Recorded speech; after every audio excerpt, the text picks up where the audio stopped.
Welcome to myGSPN Sports Talk. This is episode number 5, and we're coming from you from the great city of Toronto. Spending some time up here and in Buffalo, just enjoying myself. And I gotta say, I'm very happy to be in Canada, to be in Toronto at this time, because the city's not happy. I'm not happy. It's a really interesting feeling going on between, a love for Kawhi coming in, what he can bring to the team. I believe he's a better player than Demar DeRozan, and we'll get into that. But, they're sad with their leader, their heart, a guy that stuck with them and that was loyal to them, the way that he was sent packing and departed the team. So I think more than anything, the love for Demar is showing. But the hatred for the organization right now, and I won't say hatred, that's pretty strong right now, but the discontent that they've had, or that they have with them, is pretty strong at the moment. But we'll start with, just kind of comparing the two players. We'll start with DeMar, who is a poor man's Kobe Bryant, but no way in a disrespect. He is a phenomenal player, a phenomenal scorer. 6'7", 210, a very wiry, strong guy. Doesn't look, that big, that explosive, but you got to remember, he participated in a dunk contest and won it, and, he's developing a three-point shot, which is what he didn't have, coming into the league in his first couple years, his first, really, 8 years in the league, 7, 8 years.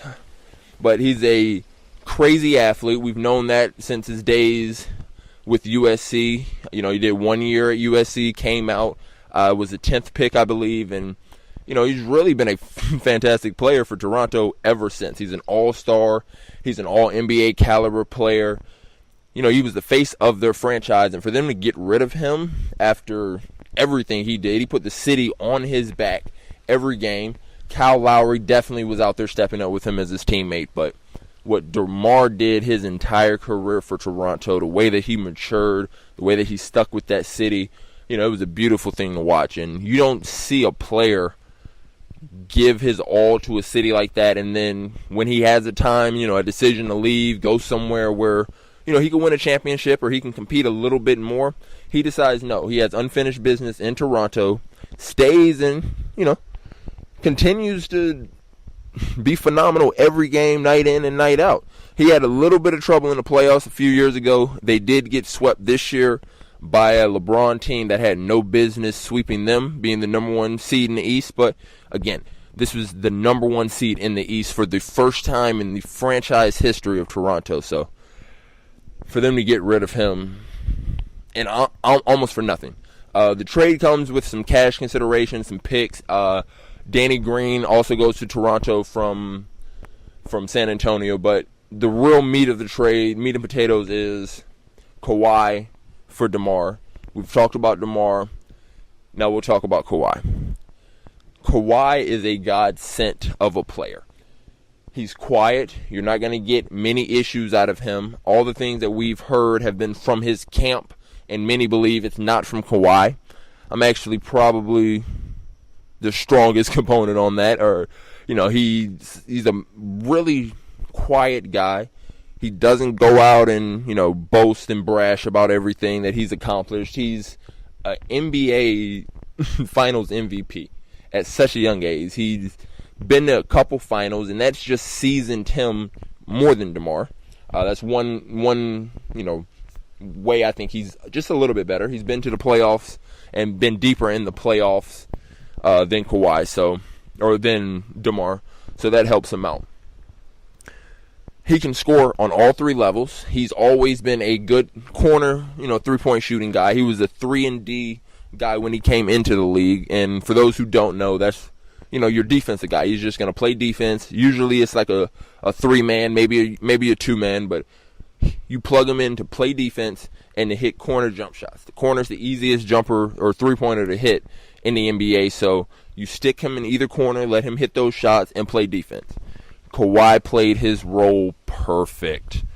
With Tony Parker running the show, Manu Ginobili coming off the bench, and, the greatest power forward ever in Tim Duncan, being the anchor for everything, offensively and defensively, that allowed Kawhi to flourish. He developed his game very quickly, and you saw that the second time that they played LeBron in the finals. You know, he really dug into LeBron defensively, but offensively, you saw how much he had evolved. He had spent some time working with Kobe, and his offensive game, mid-range, is phenomenal. These may be the best two mid-range players. You know, I'm not just talking jump shots, because you got guys like Steph, like Clay, like KD. You know, they can hit a mid-range jump shot at all times. But along with the KD, you know, a Melo a few years ago, D-Wade type of game where they're predicated on that getting to the mid-range, hitting jumpers, hitting tough jumpers at that. And they both can. You know, they both can fade over each shoulder. Kawhi's a little bit bigger. He's got those longer arms and those hands. They call him the claw for a reason. He grabs everything. He sets himself apart from Demar, not on the offensive end, but as I was saying, on that defensive end. Being a 3-and-D guy, not only was his game able to develop offensively behind, you know, those older guys, the Parkers, Ginobilis, Duncans. You know, he was the 4th and 5th option on a team, 6th option on a team at times. You know, guys like Danny Green, who the NBA Finals that San Antonio lost to Miami, you know, he was going to be the NBA Finals MVP the way he was shooting that basketball, setting record upon record with, you know, 3-point shots. But Kawhi was able to slowly develop, slowly continue to show how good he could get. 3-pointers here, got his one dribble pull up, started getting his fades going over either shoulder once he got in the lane. You know, and honestly, once he got those fades, it was over. He could get in the lane, either hand, put you on his back, and then do a little baby Kobe fade and hit the jumper. Not like DeMar, who, I mean, he's very good. He's exactly like Kobe in that regard. When he gets in that mid-range, his footwork is fantastic. You have to stay on the ground.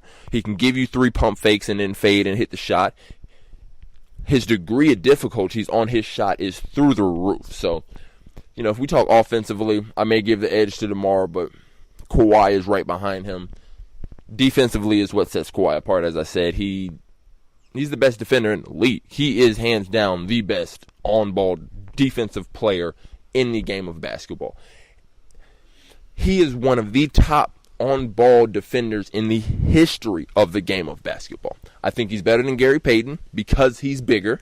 He's just as fast. His arms are longer. His hands are bigger. So, you know, I have to give him a nod for that. I don't know many people better than him on the ball. He moves his feet. He doesn't foul. He doesn't reach unless you give it to him, and he will take it. If you put the ball in his face, Kawhi's going to get the ball. He's probably going to go down on the other end and dunk it too. So you got to watch out for that.